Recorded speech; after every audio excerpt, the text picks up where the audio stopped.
छठ महापर्व की आप सभी को हार्दिक शुभकामनाएं। आज की इस वीडियो में हम बात करने वाले हैं बिहार के महापर्व छठ पूजा के बारे में। संपूर्ण विश्व की ऊर्जा और प्राण शक्ति के स्रोत भगवान सूर्य नारायण की उपासना हम छठ पूजा के रूप में मनाते हैं। और फ्रेंड्स, आज की जो जनरेशन है, जो न्यू जनरेशन है, उनको अगर वो खुद छठ पूजा करना चाहते हैं तो उनको कई परेशानियों का सामना करना पड़ता है। तो सारी छोटी छोटी बातें आज मैं इस वीडियो में आपके साथ शेयर करने वाली हूँ कि छठ पूजा की विधि क्या है, पूजा के नियम क्या है, दाल दौरा आप किस प्रकार से सजा सकते हैं, 4 दिन तक छठ पूजा चलती है तो प्रत्येक दिन की सामग्री क्या होनी चाहिए, पारण किस प्रकार से करें, किन छोटी छोटी बातों का आप ध्यान रखें। तो इन्हीं सब से रिलेटेड आज हम अपने वीडियो में बात करेंगे। तो शुरू से लेकर अंत तक प्लीज बने रहिए। और अगर अभी तक आपने मेरा चैनल सब्सक्राइब नहीं किया है तो प्लीज चैनल को सब्सक्राइब करके वीडियो को लाइक कर दीजिएगा, बेल आइकन को प्रेस कर दीजिएगा ताकि मेरी किसी भी वीडियो की नोटिफिकेशन आप तक सबसे पहले पहुंच सके। तो चलिए छठ पूजा के बारे में संपूर्ण जानकारी ले लेते हैं। तो इस बार छठ पर्व स्टार्ट हो रहा है 25 अक्टूबर नहाय खाए से। 26 अक्टूबर खरना है, पहला अर्घ शाम का 27 अक्टूबर है और दूसरा अर्घ है 28 अक्टूबर। तो ये 4 दिवसीय पर्व है जो कि 25 तारीख से शुरू हो रहा है और 28 तारीख पे खत्म हो रहा है। तो फ्रेंड्स सुख समृद्धि, संतान तथा मनोकामना की पूर्ति का छठ पर्व भगवान सूर्य की आराधना का पर्व है। साथ ही छठ का अर्थ होता है षष्ठी, अतः षष्ठी तिथि के दिन सूर्य षष्ठी होने के कारण इसे छठ कहा जाता है। साथ ही छठ माता जो कि भगवान सूर्य नारायण भगवान की बहन है, छठ के व्रत में बिना अन्न जल लिए 36 घंटे का उपवास करते हैं। छठ पर्व 4 दिन का व्रत होता है। इसमें पवित्रता का विशेष महत्व है। इसे पूरे मन से और पूरी शुद्धता के साथ किया जाता है। अगर आप पहली बार छठ पूजा करने की सोच रहे हैं तो अपने मन में ये पूरा दृढ़ संकल्प कर लीजिए कि क्योंकि बहुत ही कठोर व्रत होता है, 36 घंटे बिना अन्न जल के रहना पड़ता है, बहुत सी तैयारियां करनी पड़ती हैं, प्रसाद बनाना पड़ता है, बहुत से नियम का पालन करना होता है। अगर आप अकेले हैं तो किसी न किसी को अपने साथ जरूर बुला ले आपकी सहायता के लिए। तो फ्रेंड्स, छठ महापर्व कार्तिक शुक्ल पक्ष की चतुर्थ तिथि से प्रारंभ हो जाता है और 7वीं तिथि को पूर्ण होता है। छठ के पहले दिन नहाय खाए होता है। छठ के पहले दिन अपने घर की पूरी साफ सफाई करके शुद्ध कर लेते हैं। इसके लिए अगर आपको मेरी एक सलाह मैं आपको दूं तो आप एक कमरा खाली करके साफ स्वच्छ कर लें ताकि आप छठ पूजा से संबंधित सभी कार्य उसमें कर सकें। अपनी पूजा की सामग्री, दौरा, सुपेली, फल, पूजा के जो भी सामान है, प्रसाद भी आप उसमें बना सकते हैं। और वो एक अलग सेपरेट कमरा होता है जिसमें किसी का भी प्रवेश मना होता है। जो व्रती लोग होते हैं बस वही जा सकते हैं और बच्चे वगैरह जो दूसरे पर्सन हैं वो नहीं एंट्री कर सकते। तो इस तरीके से छठ पूजा के लिए आप अपना एक रूम तैयार कर लीजिए। तो फ्रेंड्स, आइए जान लेते हैं कि नहाय खाए वाले दिन हमें क्या करना है। तो सुबह सुबह हमें उठ के अपना ब्रश का यूज नहीं करना है, हमें दातुन से ही अपना ब्रश करना है, दांतों को साफ करना है और सिर धोकर अच्छे से नहा लेना है। नाखून वगैरह आप काट लीजिएगा, दातुन ना हो तो पहले से ही अरेंज कर लीजिएगा। 4 दिन के लिए 4 दातुन की जरूरत होती है क्योंकि नहाय खाए के दिन, खरना के दिन, छठ के दिन और छठ के अगले दिन, चारों दिन ही आप दातुन का ही इस्तेमाल करेंगे, ब्रश का इस्तेमाल नहीं करेंगे।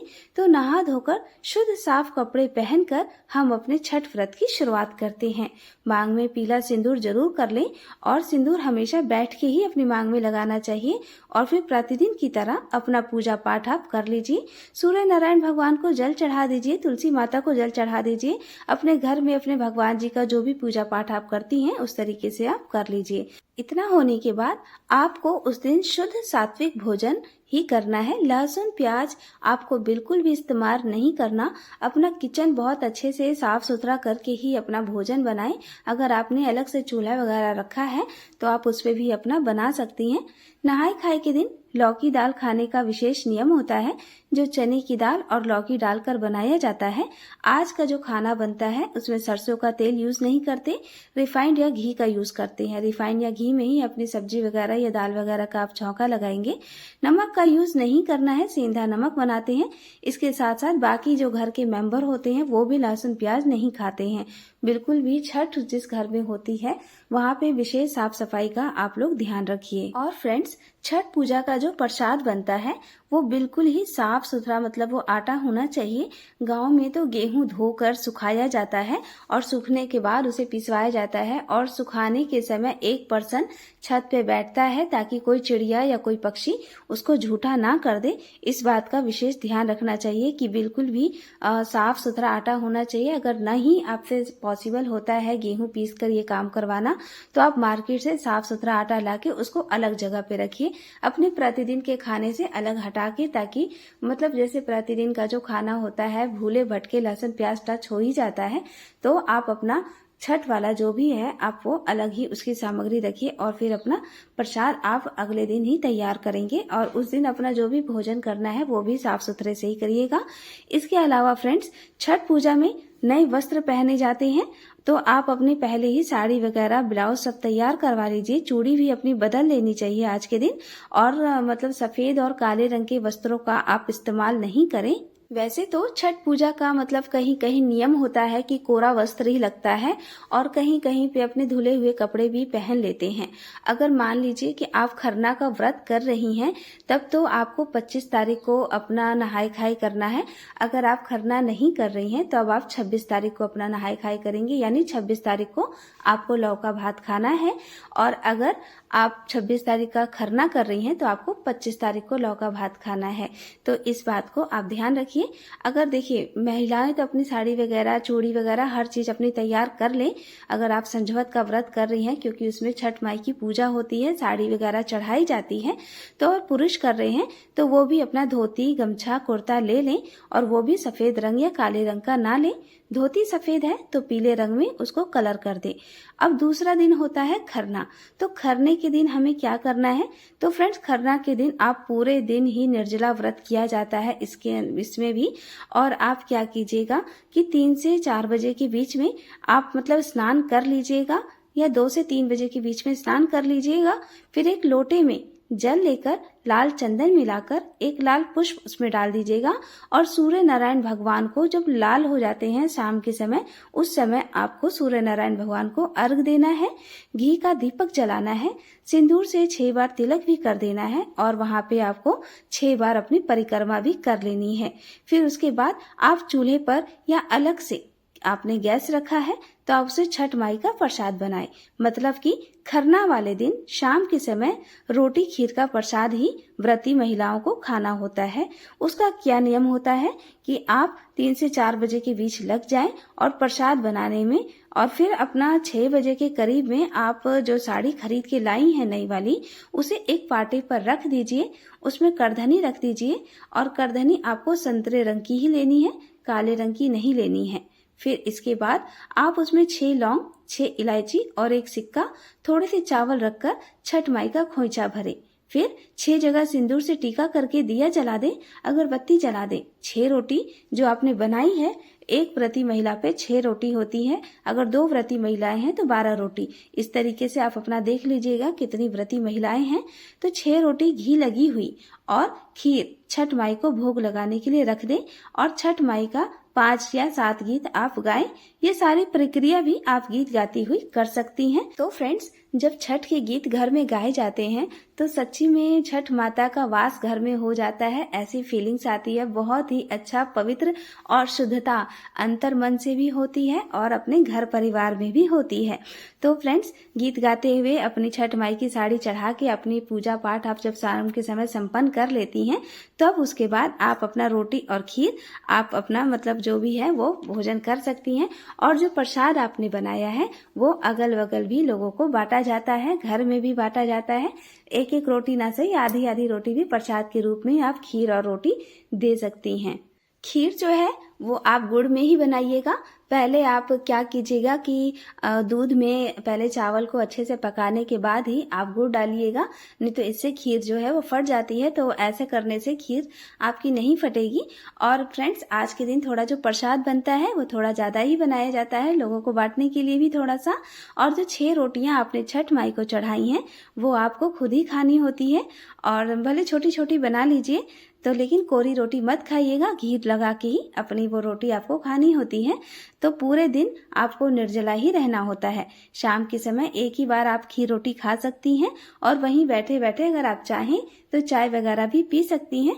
इसके बाद अगले दिन आपको पूरा दिन निर्जला ही रहना है, जिस दिन आपको पहला अर्घ लेना है। तो उस दिन व्रती महिला अपने घर को बहुत अच्छे से साफ सफाई करके छठ माई का प्रसाद बनाती हैं। अगर कोई दूसरा पर्सन है तो वो घर का अपना भोजन वगैरह बना सकता है, और व्रती महिला अपना छठ का प्रसाद बना सकती हैं।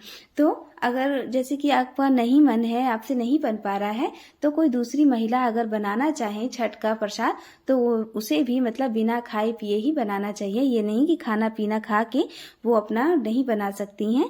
और शुद्ध घी में ही अपना ठेकुआ है या फिर आप खस्ता जो भी है, शुद्ध घी में ही आप बनाइए। आप जो खस्ता या ठेकुआ जो भी बनाएंगी, तो आप अगरावटा मिलता है लकड़ी का, उसी पे आप लंबे वाले 6 पीस और 6 पीस गोल वाले, यानी कि 12 पीस आपको शुद्ध घी में गुड़ वाले खस्ता या ठेकुआ बनाने हैं।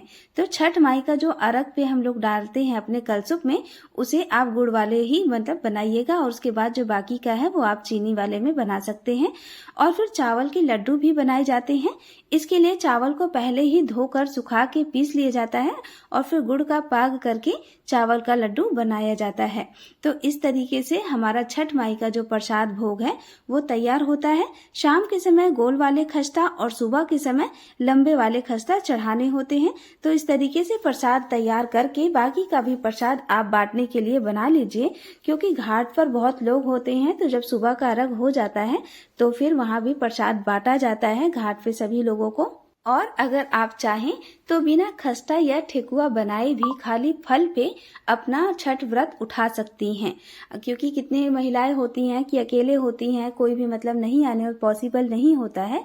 तो खाली फल पे भी आप अपना छठ व्रत कर सकती हैं। जरूरी नहीं है कि खस्ता वगैरह बनाएं, अगर चाहें थोड़ा बहुत तो आप 12 पीस भी बना के अपना नियम धर्म कर सकती हैं, और प्रसाद रूप में आप अपना फल वगैरह बांट सकती हैं। तो ये हो गई फ्रेंड्स प्रसाद बनाने की बात। और अब दाल दौरा कैसे सजाना है, तो आप क्या कीजिए कि कलसुप आप चाहें तो बांस का या फिर पीतल का कलसुप मिलता है, आप वो ले सकते हैं। बांस का कलसुप तो जैसे हर साल खरीदना पड़ जाता है, लेकिन पीतल वाला जो कलसुप होता है वो एक बार खरीदने के बाद आजीवन चलता है। आपकी बहू वगैरह भी जब आएंगी तो उनके लिए भी वो कलसुप रहता है। तो आप अपने सभी फलों को अच्छे से धोकर अपने कलसुप में सजा लीजिए, और सभी फलों में से एक एक फल आप अपने कलसुप में रख लीजिए।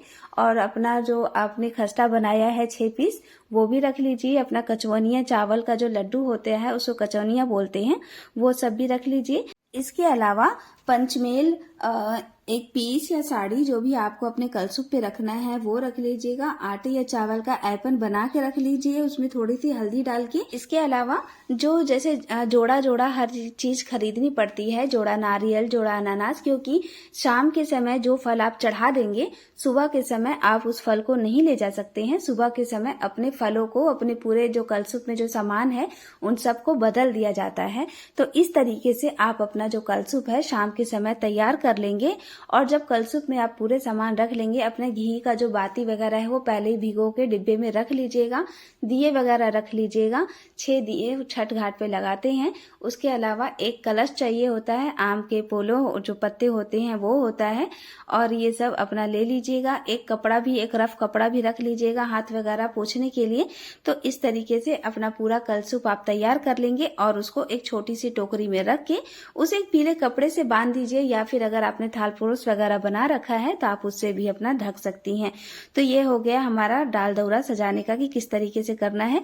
उसके बाद अपना 2 बजे के करीब में, 1 बजे के करीब में आप नहा के अपना जो भी आपको साड़ी छठ घाट के लिए पहननी है वो पहन लीजिए और खूब अच्छे से अपने 16 श्रृंगार करके नंगे पाँव हमें अपने घाट पे जाना होता है गीत गाते हुए। और फिर वहाँ पे जो भी जलाशय हो या फिर गंगा जी हैं या फिर जो भी आपका अरेंजमेंट है, वहाँ पे अपना वेदी वगैरह आपका छठ का पहले ही बना लिया जाता है, तो अपना कलश वगैरह भर के आप रख दीजिए।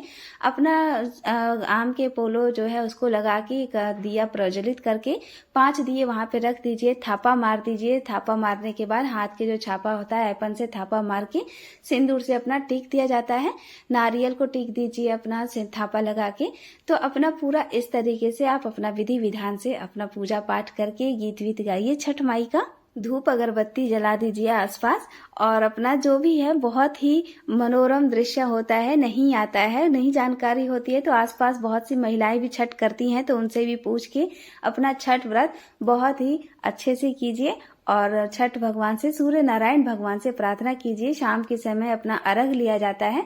गाय के दूध से अर्घ लेते हैं, गंगा जल से अर्घ लेते हैं, तो दूध में ही गंगा जल मिला के अर्घ लिया जाता है। तो पंडित जी ही अर्घ दिलाते हैं और अपने बेटे से, अपने पति से भी आप अर्घ ले सकते हैं। तो ये हो गया शाम का विधि नियम। और जो दिया होता है कलश पर का, उसमें इतना घी डाल दीजिए कि वो रात भर अपना दिया जलता रहे। और सुबह के समय अपना 2:30-3 बजे के करीब में उठ के नहा धो के फिर से व्रती महिला तैयार होके फिर से घाट पे पहुंच जाती हैं और सुबह के समय अपना उसी प्रकार से दिया बाती करती हैं, उसी वेदी पे बैठती हैं और फिर से नए दिए 6 पीस लेते हैं, वो लगाते हैं। पूरा फल वगैरह की टोकरी बदल दीजिए। इसके बाद सूर्य उदय होने पे अर्घ लीजिए अपने बेटे से, पति से, पंडित जी से अर्घ लेने के बाद सभी सुहागिन व्रती महिलाओं का आशीर्वाद लीजिए, पैर छूइए, खोइछा भरिए, नाक से लेकर मांग तक पूरा अपना सिंदूर टीकिए। 5 महिलाओं का आप भी सिंदूर टीकिए, 5 महिलाओं से आप भी अपना मतलब करवाइए। तो इस तरीके से पूरे विधि विधान से अपना छठ पर्व मनाइए। तो ये थी मेरी छठ की वीडियो, जिसमें मैंने आपको संपूर्ण बात बताई कि छठ पर्व में नहाए खाए से लेके और पारण तक क्या क्या नियम है, कैसे कैसे करना है। हाँ फ्रेंड्स, एक और इम्पोर्टेंट बात है कि जो साड़ी है वो जो आप खरना के दिन छठ माई को चढ़ाएंगे वही आप शाम के समय पहनिएगा। कहीं कहीं का ये नियम होता है कि आप धुली हुई साड़ी भी पहन सकती हैं, लेकिन हमारे यहाँ जो होता है वो कोरी साड़ी ही पहनी जाती है। तो आप अपना देख लीजिएगा क्या करना है। और इस तरीके से तो ऐसा कुछ नहीं है, न मेरे मायके में वह धुली हुई साफ सुथरी साड़ी पहनी जाती है। देखिएगा कि मतलब एमसी वगैरह की वो साड़ी ना हो तो बहुत ही अच्छा रहता है। तो फ्रेंड्स, आज की मेरी वीडियो आपको कैसी लगी, ये जानकारी कैसी लगी, कमेंट बॉक्स में जरूर छठ मैया जरूर लिखिएगा। और मिलते हैं अपने नेक्स्ट वीडियो में। तब तक आप सभी लोगों का बहुत बहुत धन्यवाद। चैनल को सब्सक्राइब, वीडियो को लाइक जरूर कर दीजिए।